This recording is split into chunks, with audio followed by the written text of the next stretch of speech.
web frameworks. I feel like I don't even think about web frameworks anymore. I found the one that I like, and now I've just kind of stuck with it. The alternative now is the AI tools and the models. These are constantly changing, and at this point, they're all pretty similar, but even the tools and how to use them all feel the same. So I just want to talk about the AI tools that I have been using the last couple of months. The last one being one that I really don't hear people talking about, and yet it's probably been one of my favorites. First up, we got ChatGPT 5.2. This was supposed to be the revolution of AI. This was supposed to now write everything. We don't need developers anymore. There's no reason for us. I basically just used 5.2 as a chatbot. It's a good chatbot. One thing that I really appreciate about it is I can paste in extremely large pieces of code and ask questions, but I haven't really figured out how to put ChatGPT within my actual workflow.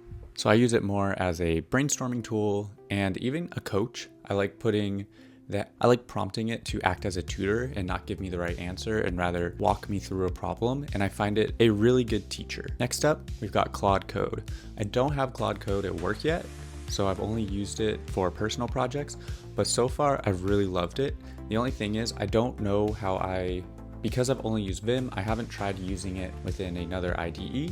So I don't know how that works. And I know that recently they've updated their terms and conditions, and I haven't really kept a close eye on that because the way I use it, it shouldn't really affect me.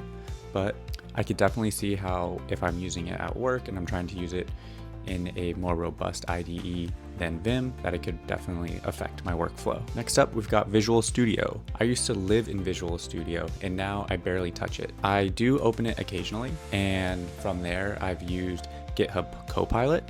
I didn't even know GitHub Copilot was still around. I found it useful for asking questions about the code base.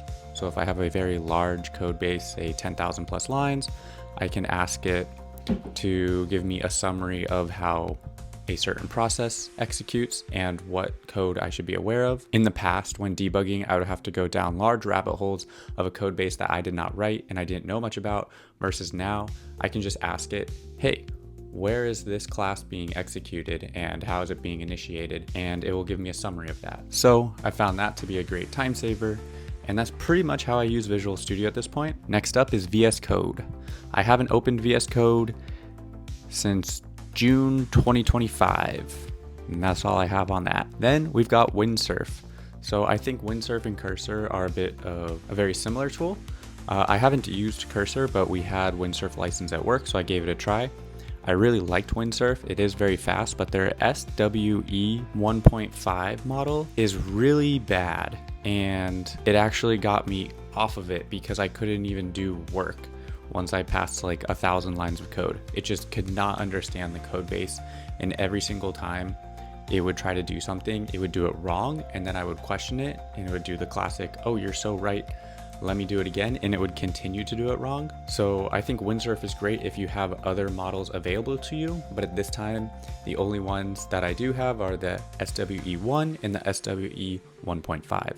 I did find that SWE1 isn't half bad, but I haven't really pushed it to the same extent that I've pushed something like Claude Code. And then finally, one that I really haven't heard much about, but I've really been enjoying using is the JetBrains IDEs, specifically with Junie. I don't know what model Junie is on, but I found that it has a very good understanding of my large code bases and is able to plan, much like Claude Code, and come up with good execution plans, modify the code.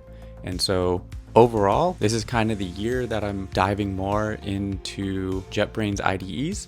And it's one of the reasons that I haven't really needed to touch Visual Studio anymore. And I'm gonna keep experimenting with Junie and seeing how far I can push it. So at this point, my main stack at home is gonna be Vim with Claude Code. And then at work, it's currently going to be JetBrains. Although if it's something simple, then I will just use Windsurf, because I will say Windsurf is very fast.